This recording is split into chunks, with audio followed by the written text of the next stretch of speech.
տարի վարչապետ ես նոր ես գլխի են գնում, որ ինչ-որ մարդիկ Սևանի ափին դաչա ունեն։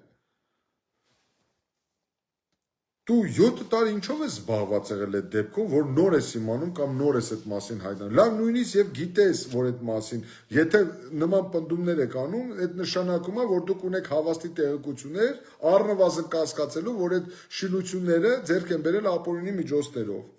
Կամ եթե մարդկանց ասում եք կոռուպցիոնիստներ, հարց է առաջանում։ Այո, ես խորապես համոզված եմ, որ նախկին իշխանությունների, ձեր իշխանության ներքո կան բազմաթիվ մարդիկ, որոնք ոտից գլուխ ձեր բառերով թաթախված են կոռուպցիայի մեջ։ Բա դուք ինչով եք զբաղված, որ այդ մարդիկ թալանչիներ են, որ այդ մարդիկ հանցագործներ են, որ այդ մարդիկ կեղեքել են, որ այդ մարդիկ լափել են երկրի ունեցվածքը։ Դուք այս 7 տարի ինչով եք զբաղված։ Բա դուք 7 տարի հանցավոր անգործությամբ եք զբաղված, ես խորապես համոզված եմ, որ դուք քաղաքական պայմանավորվածություն եք ձեռք բերել այդ երկու ուժերի պարագլուխների հետ, որ նրանց հետ միասին զավթացեք պայելու քաղաքական դաշտը,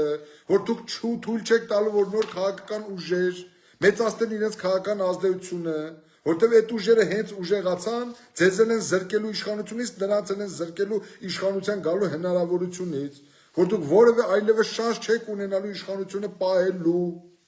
Ինչի մասին է խոսքը։ Ինչքան կարելի է խաբել ու մանիպուլացնել ժողովրդին, ինչքան